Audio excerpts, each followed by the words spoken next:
Caso nyonyola ebintu byo. Kubanani agenda okwogera. Bagenda okwogera. Yes, we appeared in court today. Uganda, our audience. Aboluzungu tebazize. Tewali. Soko Luganda.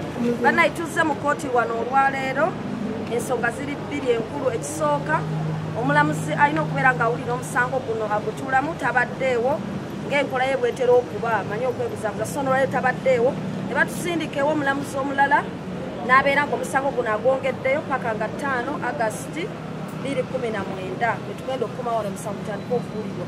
Ensonga ey'okubiri omukulu Lord Mayor gwe tukola naye omusango guno tasobodde kubeerawo naye ng'olwedde yabadde ategeezezza kooti naffe nga tutegeezezzaako ne mukulu Bajjo olw'ensonga nti abadde alina conference ku Serena era n'abeera nga yesobola kitaliwo mu musango guno naye ng'ali naffe muki mu mwoyo ensonga eyo. So omusango we gutambudde gwongezeddwayo gwongezerwa omuvulwano awandibwako amasimu gavaayo gatya.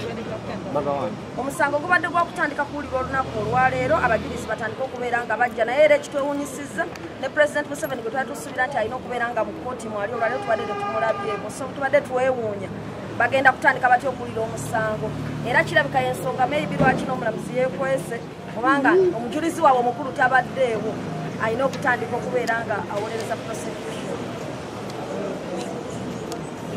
Today the case did not proceed, reason being that the trial magistrate is indisposed and was not here.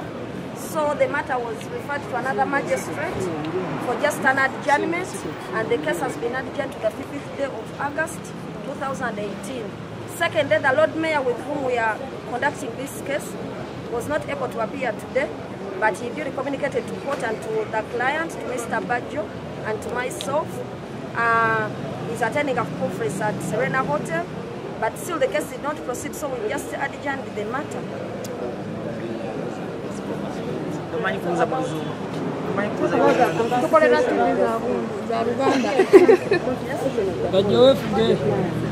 Yeah, the problem is that the phone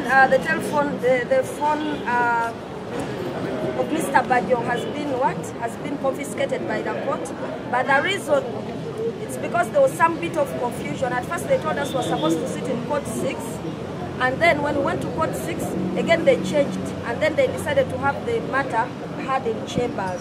So Mr. Bajjo was a bit confused of actually which is the actual court premise, and we tried to bring that to the attention of court, that he did not make the noise because he was disrespecting the court, but he was just having a mere conversation thinking that court has actually not started, but they have chosen to confiscate this phone, but we are trying to follow up on that issue, and by the time we leave this place we are going to be having the phones.